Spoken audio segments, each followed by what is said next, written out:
Hello, my beautiful souls. Okay, there's so much that I need to catch everybody up on. I know that, first of all, it's been ages since my last update, and I had this whole plan on, recording little bits and pieces that I could record at the hospital and talking more about surgery day, which I'm going to edit the little bits and pieces that I did catch and did record during surgery day. And I had a surgery day video that I had planned to pump out. However, things did not go as planned. Things got super messy after surgery. Let me explain. Okay, so surgery went great. Right after I had the procedure, I went in on the day I was supposed to go in, which was I think November 2nd. Went in that day, had the surgery. Surgery went great. Everything with the doctor, he did his checks. He told me everything was great and I should be recovering nicely and I shouldn't have any issues. Great. Right after surgery, I had what we thought were the typical symptoms, which was nausea. I had no appetite to eat after surgery.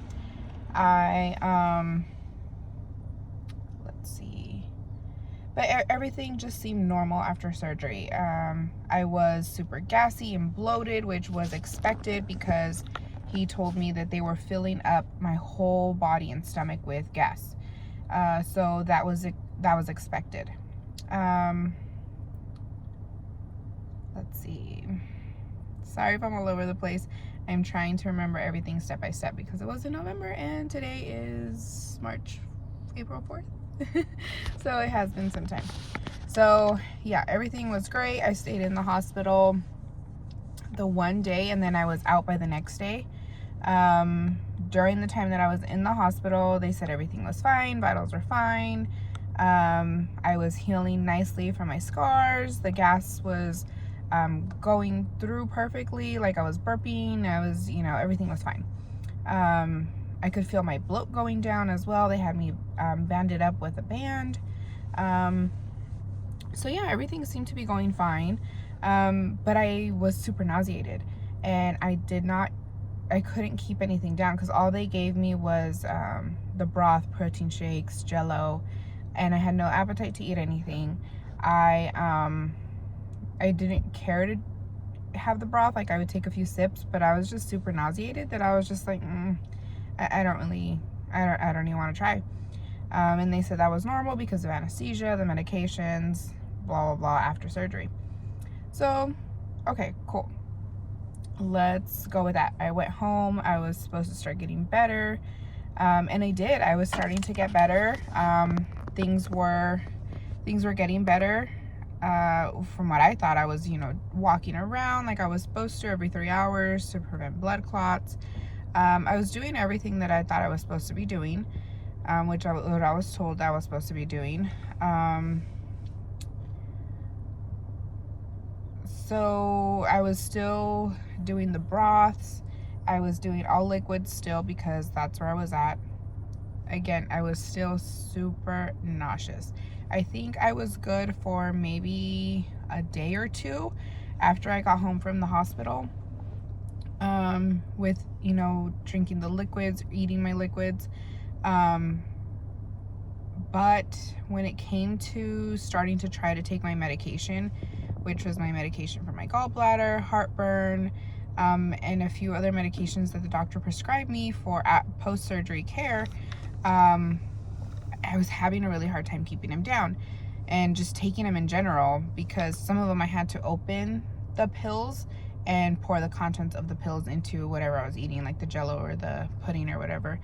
And that was really hard. Aside from the nasty taste that you would expect from a pill, it was really hard to take because I wasn't able to keep anything down. So then that's kind of where my journey starts after surgery. that whole week was a struggle being home because, like I said, I'm still super nauseous at this point. We have no idea what's going on. I called the doctor's office and they're like, it's normal. Let me prescribe you some more nausea medication. Let me get you a stronger one. Let's get you a patch. So, okay, they gave me this motion sickness patch. They gave me, it was a motion sickness patch on top of the nausea pill that I had to take.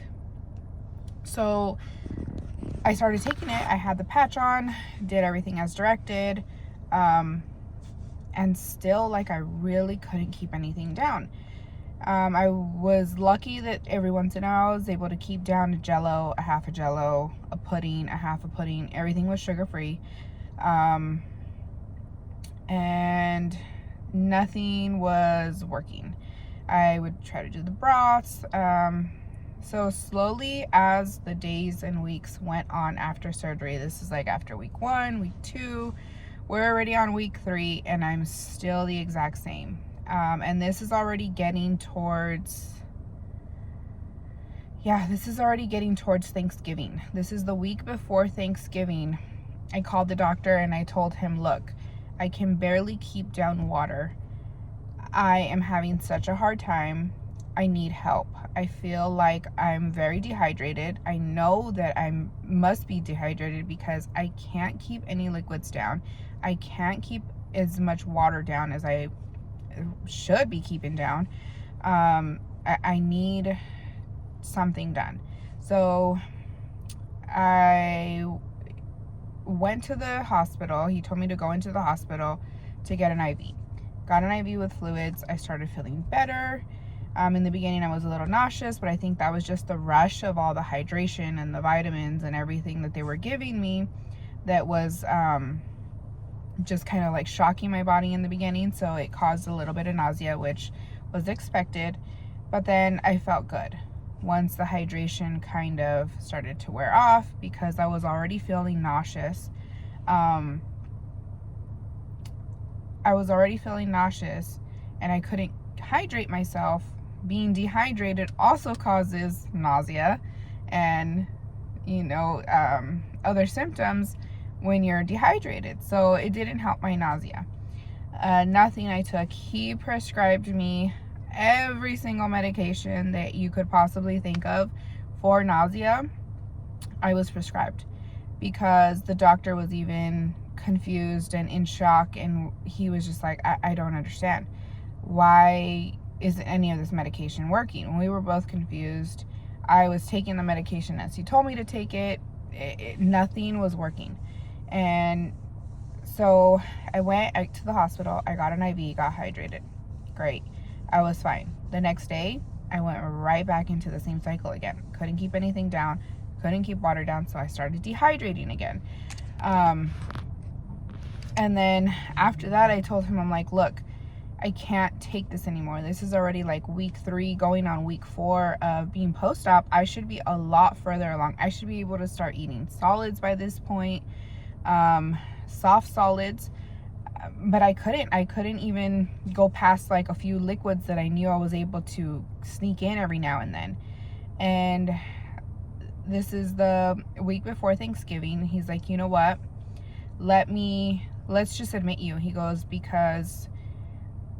I don't know what to do. He goes, we need to admit you and run some tests and see what's going on. He goes, I don't understand why we can't fix this and why this isn't going away. And then he asked, he's like, you have been like this since day 1. Like, as soon as you got out of surgery, he goes, you've been nauseated, correct? And I'm like, correct. As soon as I got out of surgery, I've felt this way. So by this point, I was just extremely nauseous, couldn't keep anything down. And I was starting to feel really dizzy all the time. So it was hard for me to get around to do things because I was just constantly dizzy. But we figured it was part of the dehydration because I wasn't getting enough liquids and fluids in me. So go to the hospital. I'm admitted there for a week. Same thing. Couldn't eat, couldn't drink anything because they had me still on the liquid diet in the hospital. They were pumping me with nausea medication.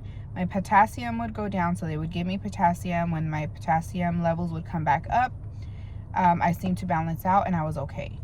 They redid the test to check my stomach, and the test came back normal. The doctor, confirmed. He's like, I did everything in the surgery that I needed to do. Everything was right. He goes, your openings are fine. They're not too small. They're not what's causing you to be so nauseous and, constantly vomiting. And we couldn't figure it out. He's like, look, I really want to get you home. This was the day before Thanksgiving, so I was hydrated. I was doing well. I was able to keep down some liquids and some jellos and stuff they were giving me in the hospital, some protein shakes. I was able to keep enough down to where we both felt comfortable enough for me to go home. So the day before Thanksgiving, I went home.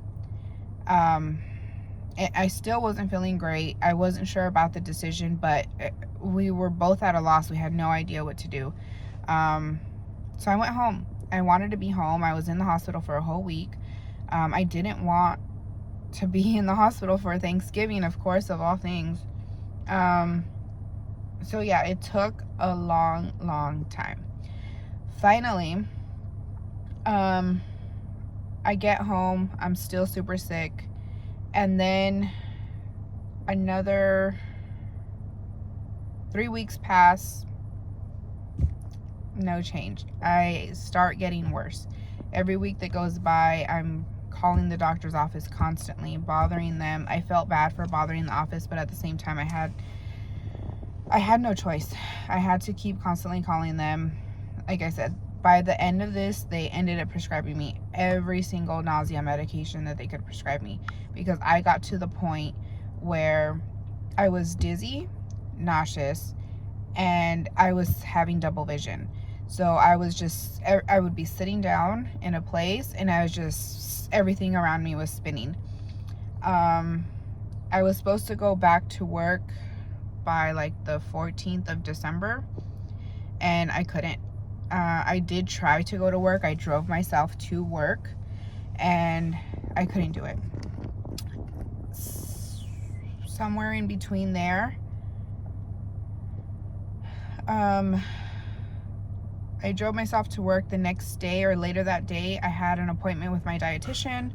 I got on the phone with her and I told her what was going on. I told her, look, I haven't been able to eat. I've been trying to eat, a scrambled egg, mashed potatoes. I can take maybe 1 spoonful of it and it won't really stay down. Or if 1 spoonful stays down, I get lucky. So she told me, she goes, you know what? Come into my office. Let me check out what's going on. I explained everything to her, the whole situation, how I was feeling, what was going on, what the doctor had did. And, she's the dietitian, but she also helps alongside the doctor. They work together hand in hand. So if he's too busy or whatnot, she tries to step in and help out as much as she can, which is great. I love, the team that they have. So I went into her office and she gave me an IV bag again to get me hydrated again, get me some vitamins. And then she says, let me check your ears. So she checked my ears. She goes, I don't understand why this would be happening, but let me check your ears. So she checked my ears, and it turns out that I had an ear infection this whole time. Whether I had it or I was getting it right before the surgery, and then after the surgery it kind of triggered it, or I got it after. Somehow, some way, I ended up getting an ear infection, which caused the off balance of the liquid in your ears, which was giving me vertigo, which was causing my dizziness and my double vision. So she's like, I'm going to prescribe you some drops for your ears, and you hopefully let me know if you get better. So I was like, okay, thank you. So this was something different. She goes, it's not something that we think of. All the symptoms you're having are common after surgery symptoms. She goes, so it's not something that we would think of. We're not primary care doctors, so we don't think of checking your ears, nose, or throat. That's what you go to a primary care doctor for, which made total sense. Like, I wasn't blaming them for not figuring it out. We were just frustrated that we all couldn't figure out the situation. So I got the prescription sent to the pharmacy. I got the prescription when it was ready, got it, put the eardrops in there. Obviously, I'm not driving. I have to have somebody drive for me. My family was driving me because I couldn't drive. Like I said, I was seeing double. I could barely walk. It was so bad. So get the eardrops in my ears that night, or it was that late afternoon. After I put those eardrops, within like an hour or two, everything was gone. Everything had balanced out and I was feeling good. I was able to walk a lot more steady. I could walk from my bed to the kitchen. I made myself a scrambled egg and I ate that scrambled egg, and let me tell you, it was the best scrambled egg of my entire life, and I will never forget it because it was the first thing I could eat in 7 weeks, and that is a long time. Hello, my beautiful souls. Okay, so yes, it's a new day. It's actually, I think, a couple weeks since the beginning filming of this video. So I ran out of time on my lunch. I could not finish the video, as you can tell. And then I kind of got a little cold, and if you can kind of tell in my voice, it's a little bit stuffy because this is the end of it. I'm getting over it, but I do want to finish this video and I want to get it posted up already.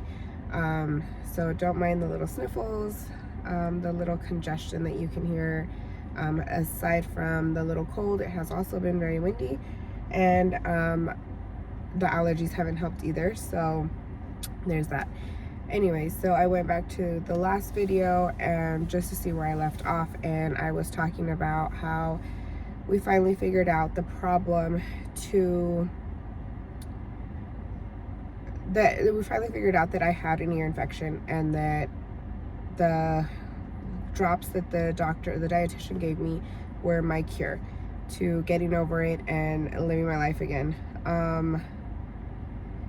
Yeah, so after I took the eardrops and everything balanced out and I ate the best scrambled egg of my entire life, after weeks of not being able to eat solid foods or any really type of foods, other than maybe broth or if that, anything like a spoon of mashed potatoes, yeah, that scrambled egg was like the best thing I've ever eaten to date in my entire life, after going through all the torture that I went through.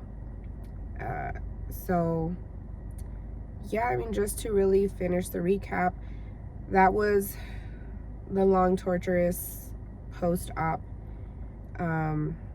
events, I guess, or I mean, I don't even know what to call it, but the torturous post-op story that I have, and the reason why I have not been able to post the post-op videos. And like I said, I'm gonna try to work on embedding the little footage that I did get from surgery day, so that way you guys can see it. And again, I really did want to document more post-op recovery than I got a chance to, because once I did get better, I did have to come back to work right away.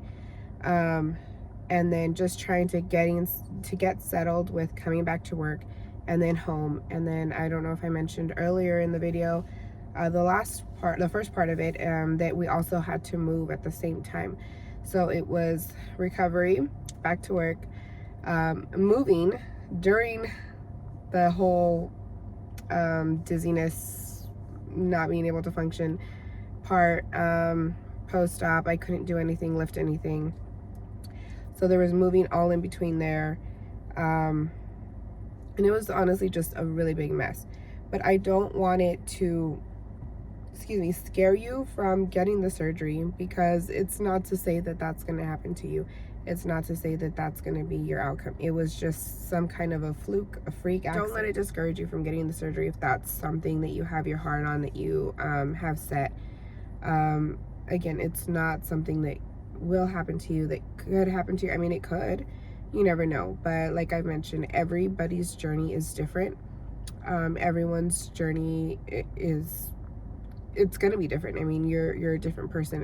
Everything is going to affect you differently from the way it affects me. I just wanted to share my journey and what I've done, how I've been able to cope, and yeah, if I can help you in any way, I would love to help you. You can leave it in the comments, any questions that you have. You can, a question somebody else might have, and I can answer it for everybody. But yeah, don't let it discourage you.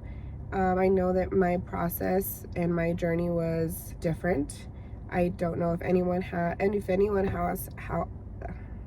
if anyone else has been through something similar or just gone through something horrible post-op. Let me know. We'll share stories together, and then yeah, we'll learn from there. So I mean, I want to post like updates throughout my journey from now till whenever, like little updates here and there of how it is. Like, I think I'm already coming up in May is going to be my 6-month post-op.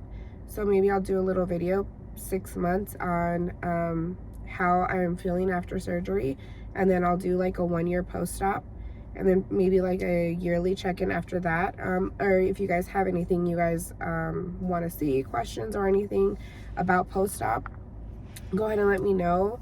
But from here, I did want to talk about like how my channel is going to be moving from here. I mean, because there's only so much of like the surgery that I can post about and talk about, because I mean, it's only a 1-day surgery. So I mean, I can do like foods and stuff. I do want to post videos of cooking videos, just so that way I can post like kind of how I've transitioned in eating and feeding my family that doesn't necessarily have to be on my diet. So kind of how I merge the two, and I'm able to feed my family, you know, a regular meal, I guess you would call it, versus my type of meal post-surgery, and how I've been able to deal with that. And then like going out and stuff, I can post videos about that. But I'm also working on a cookbook that I want to pass down to my girls. I have 2 daughters, so I want to work on a cookbook of family recipes from my side of the family and their dad's side of the family, family recipes that they'll be able to keep as like memories from their family and their childhood growing up, and then that they can pass on, and then just keep maybe their favorite recipes that they would like or that they enjoyed eating as kids, and you know what they can do to pass down to their families once they grow up. So that is kind of like the future plan of where I want my channel to go, my postings to go. So if you see my food recipes, or if you see my food videos, let me know if you like them, what kind of foods you want to see, if you're interested in going down this path, or you're on your journey on this path and you're kind of curious on what you would need to eat post-op, because I know that's like it can be challenging for anybody. It was really scary and challenging for me when I would think about it, like, oh my god, how am I going to feed myself afterwards? Like, I know I'm going to eat smaller portions, but how am I going to be able to maintain? Like, one of my biggest fears before getting the surgery was I didn't want to drop too much weight too quickly. I was scared of that. I was scared of looking sick or too skinny, or I don't know, like it was just something that was just in my head that I didn't, I was afraid I was gonna just look weird, I guess. So I know that food was one of the biggest things on my mind, that I was looking at as a challenge, and I wasn't sure how I was going to be able to adapt to it, but I feel like I've adapted pretty well, and maybe like better now being in the situation post-op and having to learn how to cook for myself better and meal prep. I was really intimidated with meal prepping, and I was scared that I was going to get tired of eating the same food all the time. But once I adapted meal prepping to the way I like it and eating different meals all the time, it kind of is easier, and I kind of love it now. So if you want tips on that, go ahead and let me know. Any kind of videos you want to see, let me know. I do want to post meditation videos on here as well. Just like healing videos. And then just my journey on cooking post-op and cooking for my kids. I mean, I want them to not only have like a physical cookbook of all our family's recipes, but I want them to have a visual cookbook as well, so they can remember like long when I'm gone, you know, whenever the time comes, or You know, if I can't remember how to do something, they can go back to these videos that I created for them, and they'll have the memory of me cooking for them, me cooking with them. We do love to eat, we love to cook.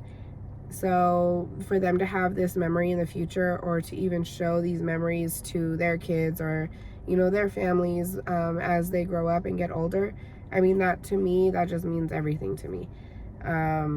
Knowing that they'll always have a part of me, and they'll always be able to look back and remember.